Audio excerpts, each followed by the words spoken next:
হিমন্ত বিশ্ব শৰ্মাৰ আগতে মই স্পষ্টকৈ কৈছো এজন হত্যাকাৰী মুখ্যমন্ত্ৰী এইখন চৰকাৰ এজন হত্যাকাৰী চৰকাৰ মানুহক এবাৰ বল্ডুজাৰ লগাই দিয়ে আকৌ পুলিচ লগাই দিয়ে গুলি কৰি হত্যা কৰে ইয়াতকে আৰু মানৱতা ভুলণ্ঠিত হোৱাৰ জাগা আছে নেকি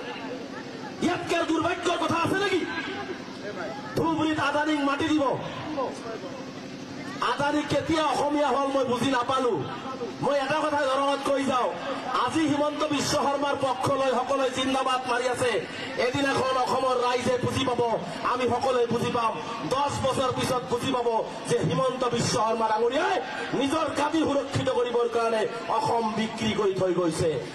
মৃত্যুৰ পাছতো জুবিন গাৰ্গৰ নামত বাকি কৰিছিল নৰাধম দেহৰক্ষী নন্দেশ্বৰ বৰাই জুৰোডৰ এখন ফাৰ্মাচীত 30 ছেপ্টেম্বৰত 104 টকাৰ বাকি কৰিছিল নন্দেশ্বৰ বৰাই মন কৰক এই ফটোখনলৈ জুৰোডৰ জুবিন গাৰ্গৰ ষ্টুডিঅ'ৰ ওচৰৰ এখন ফাৰ্মাচীৰ পৰা নিয়মীয়াকৈ ঔষধ লৈছিল জুবিন গাৰ্গে স্বাভাৱিকতে কেতিয়াবা বাকিও কৰিছিল জুবিনে 6 ছেপ্টেম্বৰত শেষ পাৰলৈ 1237 টকাৰ ঔষধ লৈছিল জুবিনে ফাৰ্মাচীৰ বাকিৰ বহীত এয়া জুবিন গাৰ্গৰ ঔষধৰ বাকিৰ পৰিমাণ পিছত 30 ছেপ্টেম্বৰ তাৰিখে এয়া কিদৰে জুবিনৰ দেহৰক্ষী নন্দেশ্বৰ বৰাই 104 টকাৰ বাকি কৰিছে চাওক জুবিনৰ দেহৰক্ষী নন্দেশ্বৰ বৰাই সামান্য 104 টকাৰে কিদৰে ঔষধটো জুবিনৰ নামত বাকি কৰিছিল শিল্পীগৰাকীৰ মহাপ্ৰয়াণৰ পাছত শুনক ফাৰ্মাচীখনৰ স্বত্বাধিকাৰী নিজৰ মুখেৰে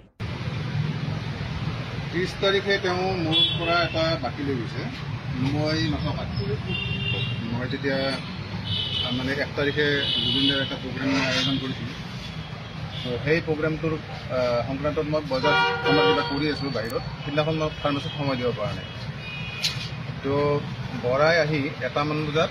মোৰ ষ্টাফৰ পৰা এটা পাউডাৰ লৈছে তাকো বাকি কৰি কৈছে যে লিখি থ'ব লিখি ক'ত থ'ব লিখি থ'লেতো জুবিনদাৰ পেজতে লিখি থ'ব লাগিব জুবিন ইয়াৰ পৰা বাকি লৈছে জুবিন ইয়াৰ পৰা মোৰ বাকি খায় আজি নহয় আজি বহুত বছৰ আগৰ পৰাই খায়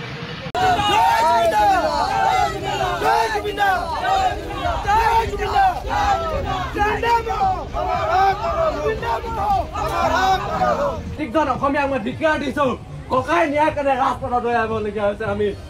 ককাই নিয়াৰ কাৰণে ঠিক আছে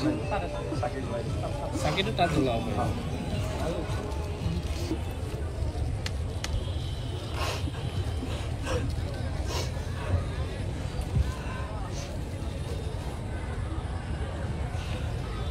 আমি অসমীয়া জাতি একো দিব নোৱাৰিলো আমি ককাইক একো দিব নোৱাৰিলো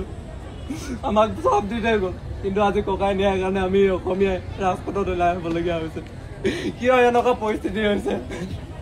আমাক ক্ষমা কৰি দিবি ককাই আমাক ক্ষমা কৰি দিবি আমাক ক্ষমা কৰি দিবি আমাক ক্ষমা কৰি দিবি ককাই আমাক ক্ষমা কৰি দিবি আমি একো দিব নোৱাৰিলো আমি একো দিব নোৱাৰো আমি স্বাৰ্থপৰ আমি অসমীয়া জাতিটোৰ স্বাৰ্থপৰ আমি অসমীয়া জাতিটোৰ স্বাৰ্থপৰ আজি উপলব্ধি কৰিছো আজি আমাৰ মাজৰ পৰা গলিগে কিন্তু নাই